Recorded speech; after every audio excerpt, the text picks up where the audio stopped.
Welcome back to Impactology Live. It's 4 p.m. on a Friday here in Melbourne. You may be tuning in from another time location. You might be eating your breakfast, who knows? But it's that time of the day where if you do want to grab yourself a drink, go for it. It's 4 p.m. on a Friday. We are so pleased to be back and so pleased to welcome our next guest, Ruby Lee.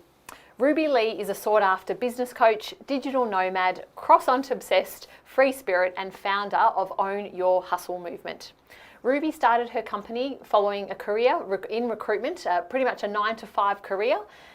She left that, and many of us that follow Ruby have enjoyed watching her and her family as they've really taken up a digital nomad lifestyle and move into a business of their own.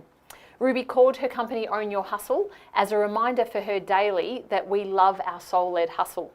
Own our decisions to go big, stop playing small, create with joy, take the risk, say yes to adventure, and from time to time be okay with the meltdown moments. Ruby is obsessed with teaching her clients how to earn with ease using a diversified product strategy, clarity on pricing, and most importantly, doing the inner work to release their most authentic self to the world. I've been following Ruby for a couple of years from afar, and it's been lovely watching her journey. Ruby, welcome to Impactology Live. Wow, thank you so much for the introduction. It's such an honor to be here. I'm very excited. So are we. We know that I used to love your wind down times on a Wednesday. It was a little bit later in the evening, of course, and with the spirit of 4 p.m. on a Friday, it could be wind down time. But I should have brought my wine. I should have brought one. We've just gone water, but that's okay. We've got to stick on the waters. We've still got a couple of hours ahead of us. But welcome. We're so pleased to hear your story, own your own hustle, but also what else have you been doing in your time, particularly during COVID? Yes. So you mentioned in my intro that I am a digital nomad. So at the moment we are grounded back here in Melbourne, Australia, and it's not such a bad thing, except I guess we had a crazy lockdown season, didn't we? With, some of the strictest in the world. But in saying that, one of the biggest things that's come out of this period is just being able to connect from the inside out. I think for most of last year and maybe even before that, a lot of the joy, connection, vision, happiness was drawn from a lot of external goodness, traveling and good food and culture. And now it's sort of given us an opportunity to look at, well, what does make us happy? Where does that come from the inside out? So I've been really spending a lot of time in digging into that inner work, all the mindfulness, the mindset stuff. So it's been a really, really amazing time on that side of the business. But I'm glad we're heading out of lockdown now, that's for sure. Likewise. And Ruby, today you want to take us through a little bit of your journey, particularly on Own Your Hustle, and it's a business that you commenced. And then I understand Mike, your husband, followed you into the business, and now you do demonstrate very generously your life together as life partners and business partners. So we'd love to hear more about Own Your Hustle and the work that you're doing with the organisation. Oh, yes. Okay. So this year we hit a big milestone in our business. We hit our $1 million year in business, which is absolutely amazing. So as Rita mentioned, we both left our businesses 2.5 years ago. So pretty much right on the nose. And it was really done out of this desire to live a freedom-based lifestyle, to not have to do the whole 9-to-5 thing and climb up that corporate ladder, and instead find ways to experience what this world has to offer, and also take our kids through that. So we've got 2 kids, one who's 13, one who's 4, and anywhere we turn, everywhere we turn, we would get the eyebrow up. What about school? What about normal life stuff? What do you mean you're going to take them out of normal life stuff and travel the world and live in Italy and do all of that? I'm like, well, yeah, let's do it, even if it's for 1 year. And so to have that lifestyle, well, so comes the conversation around income and money flow, how we do that. We weren't planning the cheapest trip around the world, definitely one that included lifestyle and experiences. So then came the business, and we decided to start an online coaching business. First and foremost, really leaning off my experience in the HR space. So we started in career coaching. That then evolved into side hustle coaching. A lot of my clients started asking me, well, how did you do both for a season of time? And then from side hustle coaching into now business coaching for coaches who are also wanting to follow suit and live a similar lifestyle to how Michael and I have done it. So that has been the evolution to date. That's awesome. And so side hustles, that there are so many that are cropping up. I think there's been a real desire, and maybe when it's like when you're having a baby and you see everybody else walking around with prams. It's a little bit like side hustles, right? I think when you're starting to think about, oh, maybe I'd like to do something different, you start to see all these new ideas pop up. What's the area of growth that you've seen most in terms of side hustles? Where are people starting to generate these new businesses mostly? First and foremost, I think side hustles, and it's really, really different country to country, but let's just generalize. I think it is becoming a lot more normalized, especially now we're working from home. A lot of us are, online mostly, and there's a lot of time to explore passions. There's a lot of time to explore hobbies, and then of course taking that next step around, maybe I could monetize, maybe it's some side income, maybe it's something I can have there and it helps us have that holiday once a year and all those sorts of good things. But yeah, I think that the easiest point of entry from a side hustle perspective, well, there's a couple, but I mean, all I'm seeing right now is I want to be able to monetize the way that I teach and educate and coach and mentor. How do I do that in the form of maybe an info-based product business, courses, workshops and the like, but also learning how to coach one-to-one and scale that out into group programs and masterminds. So that has been a really beautiful evolution of where I see coaches in that side hustle space, and certainly, course creation. I mean, I think the last time I checked, it was a $15 billion industry and growing. So that's certainly been a huge avenue for a lot of us to then monetize our knowledge and take that out to the world in a soulful way. One of our earlier speakers today, the Chief People Officer of S&P Global, Dimitra Manis, was talking about learning and development strategies, but in particular coaching. And she said that she actually prefers coaching as a development initiative because it is tailored. Have you found that your clients have moved maybe more to coaching because it is tailored versus more traditional learning and development paths? Oh, absolutely. And it's funny because 3 years ago, when I was just thinking about going all in, and I thought, well, I'm going to be a coach, I started to speak to people in my network around that. It was just such a different world because it was not normalized as it is now. And it was, well, why wouldn't you just be a part of a learning and development, maybe an organization that can help you get started?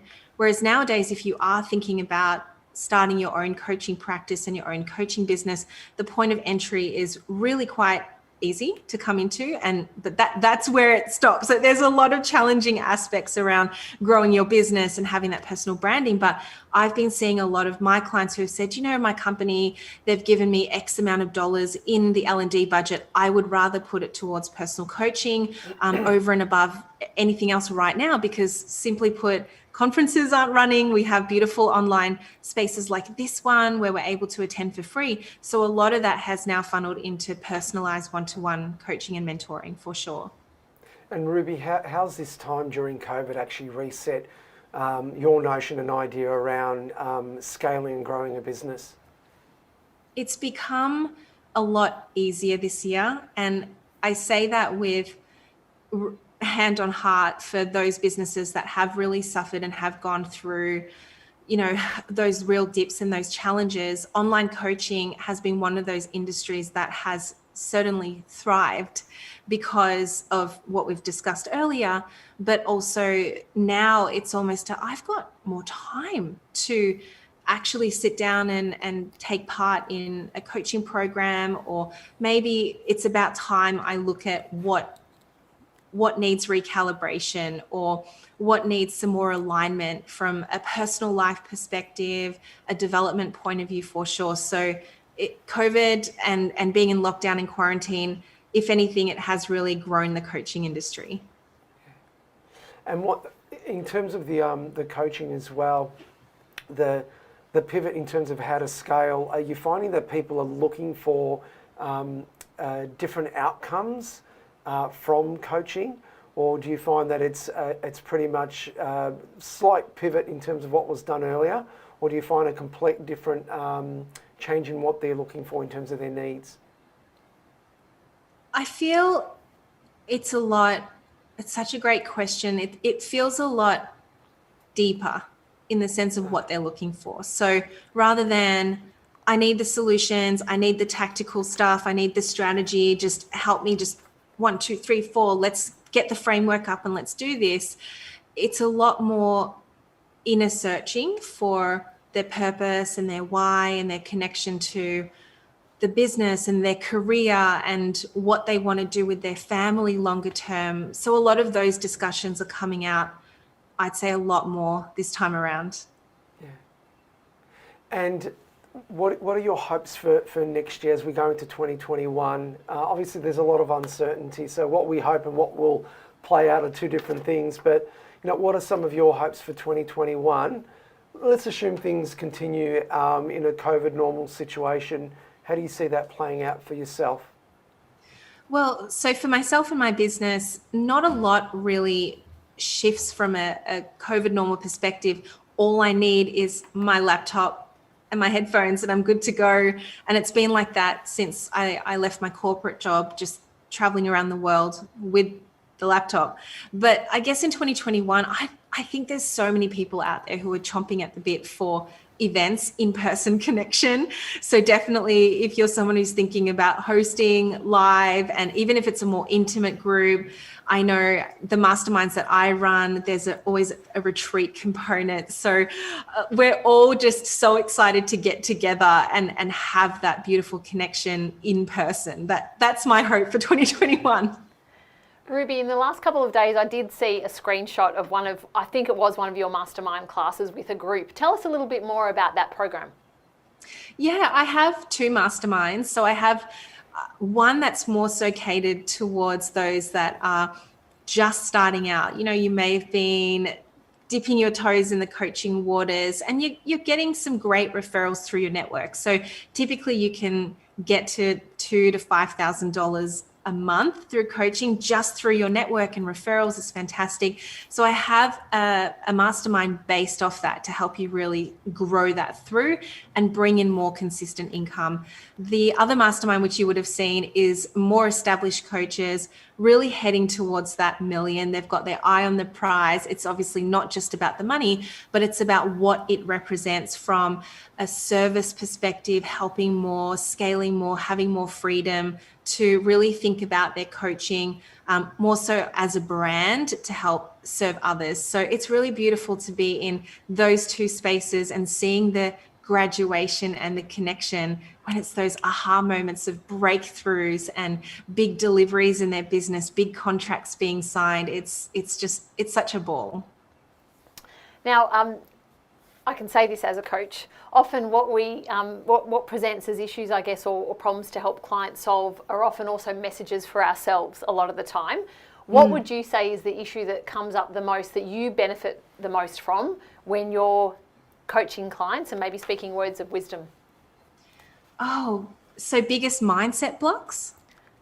Could be, yeah, if that's the one that comes up. Yeah, well, I guess in any case, one of the things that I've really discovered is there's always this sense of, oh, maybe if I fix this strategy or I fix this funnel or I get my photograph done and I have a better website, everything will flow a lot better. But we know that that's not always the case. And mostly it's what runs through in between the ears, and also what doesn't feel in coherence with our heart's desires or why we started this business in the first place, particularly from a coaching perspective, where we literally have a business here to serve one other person, and then it goes from one other to one to many. But the thing is that I find with the coaches that I've helped is really around that resilience piece, and it's in the growing of the business. We know we have the skill set, we know we have the passion, and all of those things that come with saying, yes, I'm ready for this type of career. But so comes with it, and we all mostly start as solopreneurs, comes with the marketing and the branding and the selling and the lead generation. And in this day and age, so much of it is based off having the courage to show up authentically, show up in alignment, and do that consistently every day. This is how I built my business from 2.5 years ago. I chose LinkedIn as my main platform. I made myself a 90-day show up plan. Every day for 90 days, I showed up on LinkedIn with a bit of a story, sharing some values, having some fun. And slowly but surely, I started to have that visibility from a branding perspective. But I could have very easily given up after day 5 when I had 5 likes, no comments, couple of 100 views, mostly from my recruiting network who were never going to be clients up front, and just thinking, oh, it's like too hard and no one's watching and spat the dummy. So that resilience piece around knowing, having that faith, that connection, that people are watching and people are there. But if you're not willing to show up for yourself, then how do you expect your clients to show up for your business? So that's definitely been one of the key aspects that I tend to work on a lot before we start even having other conversations around how do we start scaling your business. So Ruby, where do you draw your inspiration from? Where do you tap into for not only inspiration but knowledge? Is it really structured for you in terms of, there might be a mentor or coach for yourself? Are there particular channels that you use to make sure that you've got the right information that you need to be presenting the best of yourself to your clients and the broader market? I'm one of those learners that takes in the information and then has to put it into practice. So whether or not it's going to work for me long term, I just want to try it out. I want to see what it's like when it's hands-on applied in the business. So take, for example, the books that I'm reading, and I read a particular strategy. So I've got Russell Brunson's Traffic Secrets in front of me, or how to build a sustainable funnel. And so I'd be like, oh, okay, well, how does this fit into my business? And I'd create my opt-ins, grow my email list, do the nurture sequence to really create that online connection with my clients all over the world. As well as that, and I suppose that's sort of your self-study and self-application, I do have mentors, I have coaches that I've worked with over the past 3 years, and 4 of them come to mind. So I had one who was straight out of the gate, someone that I knew, respected in the industry, helped me set it all up in 6 weeks, and I was off and running. The next coach I had was someone who was a real expander for me. So she really helped me see the world outside of an Australian, I used to call myself an Australian small business. And then I realized, why am I saying that? I could be a global big business. And it was just this almost an epiphany that dropped for me, where the world is our oyster. We're connected online. And there was a lot of things that I worked on in that space there. I then hired a spiritual mentor and a coach to really help me connect to the conscious mind, the subconscious, what my soul wanted. So a lot of that came through to really help me build more alignment into who I wanted to serve, how I wanted to show up in my business each day. And now I'm working with, he would call himself a serial entrepreneur. He's not just a coach, but he, invests in a whole bunch of different businesses. And I think because he has that in his, in his own scope of work, I see a lot of why I want to continue growing my business in that. So coaching for me will forever be a passion and forever something that I do, but I do want to continue diversifying the way that income flows and thinking about ways that we can also give back to certain entrepreneurs that we're already working with. So that's been a lot of fun. Ruby, where do you get that drive from? Share with us maybe your background growing up. Who were your influences growing up, and your heroes within the family or outside the family that you feel has shaped you as an adult? I was brought up with a very traditional background in one sense. So tick all the boxes and go to school and get a job. And then in another sense, I traveled a lot, even as a child. So even from age 1, we were moving to all different countries. You know, I was born in Malaysia, then I lived in Thailand, then we went to Saudi Arabia, then we went to Australia. Like it was just move, move, move, move, move. And I think because of that, even at such a young age, I saw flexibility, I saw change, I saw culture, and it never really suited me to just be in the one line of sight for, you know, progression in a career, for example. And so as I moved into my 20s and I got my first job and I started my career off as an accountant, I went from accounting into HR, into people and culture, and then now entrepreneurship. And even through that, a lot of learnings came from this place. But the one person that really started to shift my line of sight from employee to entrepreneur is Mr. Tim Ferriss. The 4-Hour Work Week, picked up the book. I don't even know who gave it to me. It just landed on my desk one day. And I did work for a tech startup, so maybe it was just one of the boys who had it around. And I picked it up and I was like, 4-Hour Work Week, what is this? Like another productivity book, let's have a look. And I read it and it changed my whole life. That book was written in 1996. Unbelievable. It's like, so it's so forward thinking for its time. And when I picked it up in 2017, it was still so relevant. And it was like the scales had fallen from my eyes. I was like, oh my gosh, what am I doing? Like, let's do this. And so that was the mentor that really took a turning point. Then from Tim Ferriss, you know, you have your roll-on entrepreneurs from there, your Gary Vaynerchuk's, your Tony Robbins, and it just kept going. And I think it's that whole thing of when you see the thing that you want to do, and from a neuroscience point of view, you know, you have your mirror neurons, they're looking for the things that validate what you want, that brain-heart coherence around, I want that, I desire to have that. And more comes to you in the form of what you notice and what you're more aware of. And that really was the domino effect of where I am today. Ruby, you talk, and that's some of those names that we're nodding here, although people couldn't see us on the screen, even Ash, we're like, yep, because I think some of those individuals, and there's plenty more that, you know, have come out so generously with podcasts and their books, they really have massively contributed to the way that work has changed for so many of us. I mean, I think, and I can speak for all of us in the room here, there's 3 of us, we've all gone through a very traditional education path, but we're now in the last few years, Ash longer than us actually, we've gone into our own businesses and put a lot on the line in terms of doing that. We know we've risked a lot. One very common theme that's come out through the course of the 2 days, and I think it's going to come out tomorrow too, it's shedding the skin, taking on new identities, you know, getting rid of that corporate identity. You say that it was the Tim Ferriss book. Was there anything else that was happening around that time? Did you think that you would end up becoming an entrepreneur and starting a business? I don't know if I ever thought I'm going to be an entrepreneur.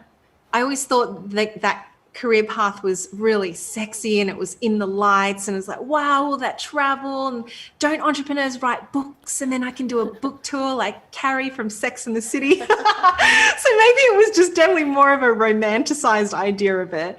But I guess what was happening around that time was I talked to a lot of my friends who are in this sort of, you know, like late 20s to early 30s kind of space where, okay, so this is it. If we're going to do this, we're all going to become GMs. You know, we're going to move into that space of being executive leaders and have the big teams and all of that and do that. Or do we exit and do we go, let's just do it on our own? Like, this is the time. Like, we can do this. And of course, also, I decided to start my business when I was on maternity leave, something that is so common amongst my client group anyway.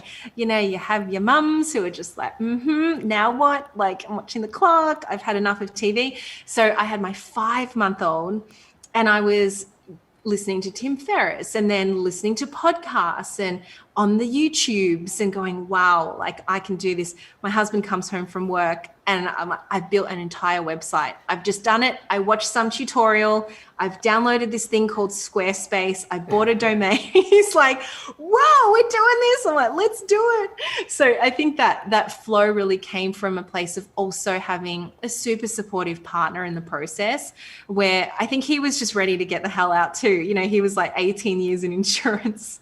So he's just like, let's do it. Like, let's do it. I'll take the voluntary redundancy. We'll just make something out of it. So I guess those life events really did play a part in that shedding of the skin and looking at, okay, we have an opportunity here. Are we going to take it or are we going to leave it? And if we leave it, then it's got to be this or something better. And for us, there was just a no-brainer. So, I mean, the entire family unit, but on both sides, just thought we were freaking crazy. Just how could you leave your corporate jobs and all of that when you've got kids? And what, you're selling your house? What, you're going to travel? Like, what's happening here? But it definitely was just one of those moments where, as entrepreneurs, you just put the blinkers on, right? And you find your new normal. You find the people that see you and understand the vision and the dreams, rather than having to justify your dreams to people who just don't get it and don't see it. Because it is, you know, and I think what I'm hearing you say there, which is not dissimilar to the feedback that I had when I chose to make my move. It's a path less travelled. I think it's becoming more travelled, by the way. I think more and more people are doing it. And unfortunately, through the course of this year, with the job loss that's been experienced, I know that there are a lot more people that are now having it, and it's out of sheer necessity. They're starting to reevaluate the choices that they've got to make because they have experienced job loss. But I think sometimes from those moments of necessity come, or the moments that you don't expect, come the best moments in your life. And certainly from what you describe, it was one of those moments. Like you, very similar story. I started a blog when I was on parental leave called Working Mamas, and that was around for 10 years. And then I had to retire it because I had another business and then another one now. So of course things evolve, but it was important for me to have that outlet at the time, at a time when identity was changing and I was finding myself through that. Ruby, I'm interested in the coaching approach that you use with your clients. I know some coaches take a very traditional approach. Some take, more of a hybrid approach. What's the approach that you take with your clients? Yes, so I have a unique coaching method that I use. It's the basis of all of it is blending spirituality in with business. So when I say that word spirituality, it's a very universal term. I use it more so as a way to access that inner knowing, that intuition, trusting in yourself, really believing in that inner voice that comes through. And however you interpret that, go for it. But I tend to say universe. So really trusting in the universe, the law of attraction principles, the 12 laws of the universe, I really infuse into my business. So in terms of my coaching model, I use so my coaching model is called Rituals. So you may have seen that on my socials. It's spelled RICHUALS. And it's an acronym. So it stands for something different. So R would be radically authentic. I is intuition. C is connected to the universe, so on and so forth. And within each of these banners, we have a strategy linked to it. So to become radically authentic, it's the way that we look at branding, personal branding in particular. And to your point, shedding the skin, no longer just being the job title that you were for 15 or 20 years, and really talking about what you do, how you're here to transform and help others. And then within that, we also have some really cool modalities to explore, things like human design, EFT, astrology, cool things that you can really get to know your inner being a lot better and seeing it from a different light. So there is structure within the flow, and there's flow within the structure. And just depending on whichever program you take, whether it's a group program, mastermind, or private coaching with me, you'll see those touch points throughout the time that we work together. Ruby, can I just what you're mentioning there in terms of your approach? What's the most common why they've come to you for support when you look at your clients? And the reason why I ask that is, if there's anyone listening here thinking, I'm not so sure if it's right for me or if it's time for me, What are you hearing from clients when you ask them that question? Why have you come to me? I actually just had a message before I jumped on, and this particular lady was saying to me, I feel so out of alignment. That is the number one term that I hear. And because of the stage in business that I work with, where I'm already meeting entrepreneurs who are, let's say, around the $5,000 a month mark. So that they're not just starting out, but they're gaining a little bit of momentum. It's just really sporadic. But every single month they might wake up and first day of the month and they're freaking out because they don't have any income coming through, and then it's back to the grind and lead generation, we're going to find clients, and why hasn't this client paid the invoice? And it's just one stress and worry and urgency after another, and realizing that there is no flow. And right now it feels completely more so out of need and desperation of having their business rather than why they started it, from a free flow, all of that gorgeous energy based type work. So they see the work that I do, how I shop in my business, and mostly say that I'm out of alignment. I know that I could be doing more, and yet I'm stuck in this vortex of fear and doubt and worry. And quite honestly, I'm at that point where it's easier just to find a day job again. So that's typically where they come to me. Ruby, one of the questions that's come through the socials, what's your definition of an entrepreneur? So an entrepreneur for me is someone who takes the risk, who really finds ways to put themselves out there. Obviously, you're putting yourself out there, you're making the sale, you're bringing in the money, you have a business. But also at the same time, one thing I love about entrepreneurs is we have this amazing ability to bring a vision to life, right? Like, so it's not just the entrepreneur where you're talking about what you want to do. This is where you see that line in the sand being drawn. Entrepreneurs bring visions to life. They make things happen out of nothing. That's what we do. Anything we put our mind to manifests in some form.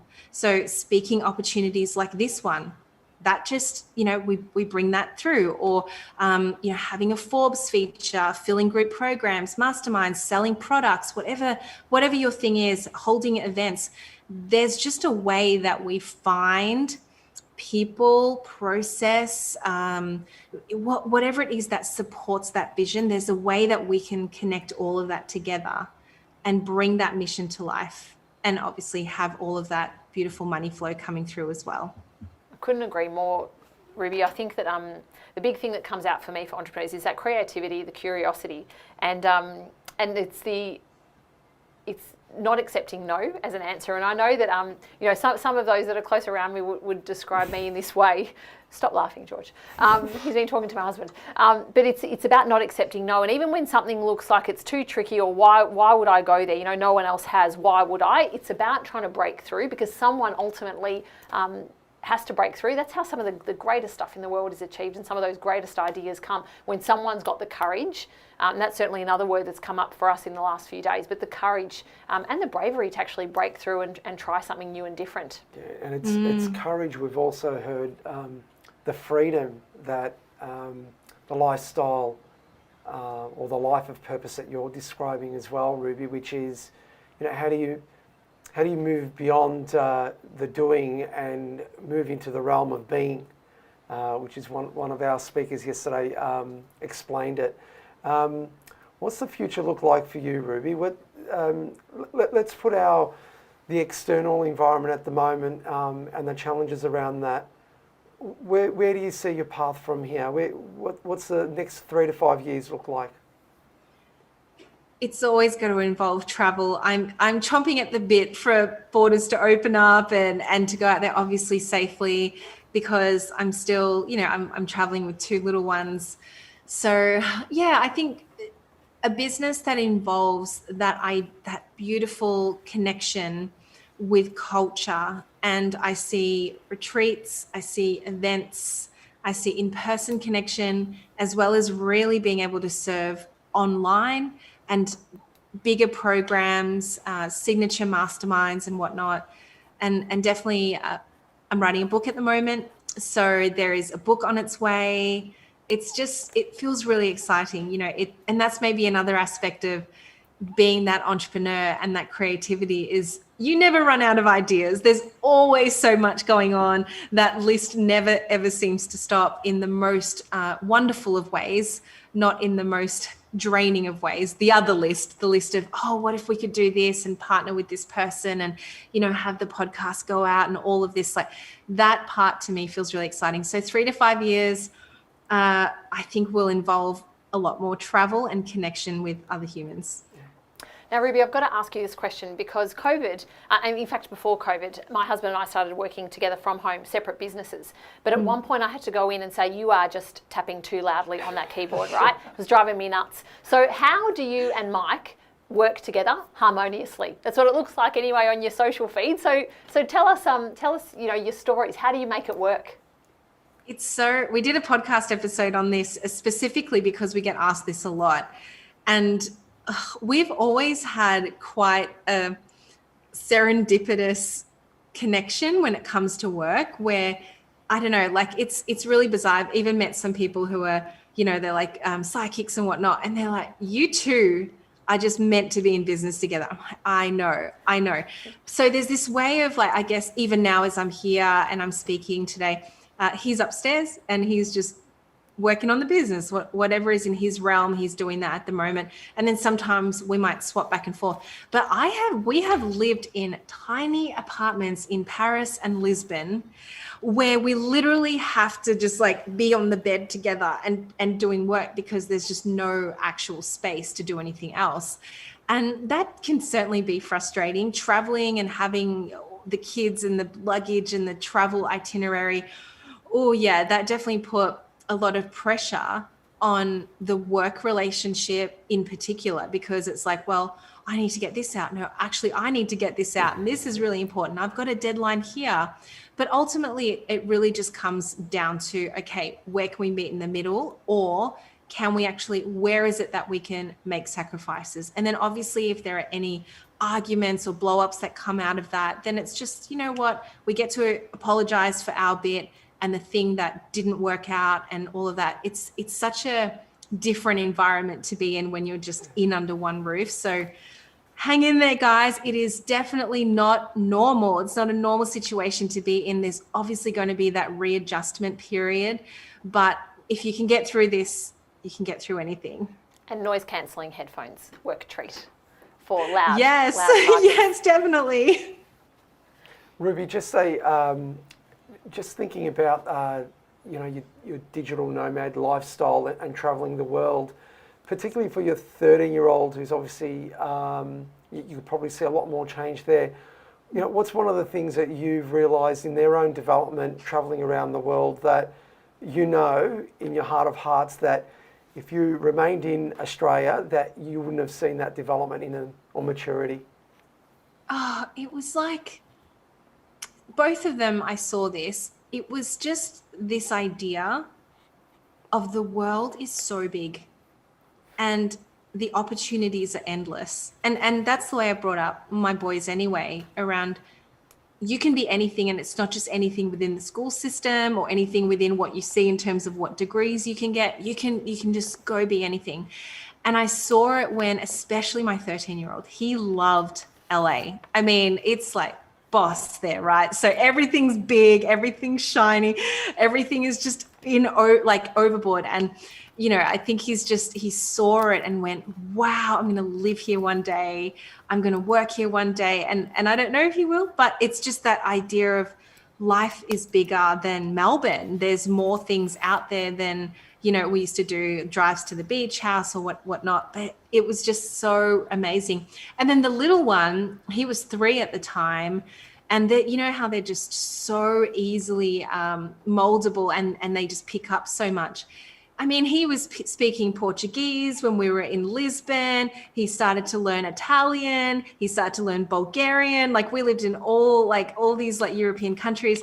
And he was just like, it was amazing seeing him go into the playground and just playing with anybody. I mean, kids do that anyway. But just seeing how adaptable and connected. And now since being back and he's back at kinder, it's just easy for him to get along with everyone. And I think it's just sort of a, what's the big deal? Like there was no more shyness. It was just true connection. And that was absolutely wonderful to witness as well. What a great experience for your kids, Ruby, without a doubt.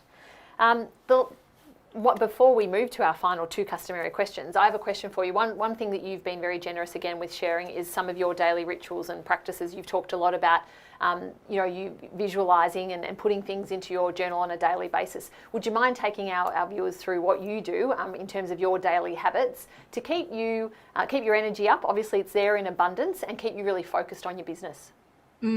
So for me, I am a very unstructured person. If you give me structure and a list of things I have to do, I capitulate, just like, so much. But then if I find the flow, especially first thing in the morning, if I find the thing that creates that flow through my business and through my mindset and what I want to create, I can fit so much in the day. And so over time, I've worked out what this looks like. And let's take out all the mum stuff, because that's just things that has to be done and you just get them up and do all that. But let's say they're both at school and I'm back and I'm at my desk. Journaling, number one. It is my go-to consistently for the last 3 years of my life, every single day. And I journal in a way that is higher self journaling, where I really think about the vision, the connection, what I want to bring in, who I'm serving, how I'm showing up, all that amazing good stuff. From there, from my journaling, I tend to take inspiration and make a post for LinkedIn and Instagram. So that starts me for the day. I still do all of my social posting and I love that. I really, really love that part. Then from there, I might answer my comments, and there might be a question or a comment of the day. That's my inspiration for my daily or weekly live streams that I do on Instagram. My live streams turn into a podcast. The podcast turns into an IGTV. The IGTV turns into a blog.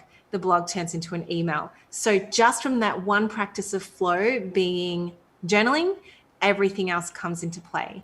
And then there's particular days where you might be feeling challenged.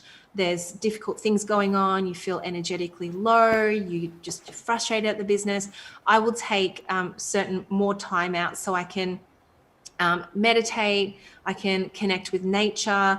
I love taking big midday baths. It's just my thing where I'm like, it just felt really abundant at the time, because I thought I wouldn't be able to do this if I was working in corporate, and now I can take a 2 o'clock bath and I fill it up. So like literally I can be in the bath like this and just zen out. And there's so many of my followers that tag me in their midday baths. I'm like, who knew that would become a thing? But that's definitely become a ritual.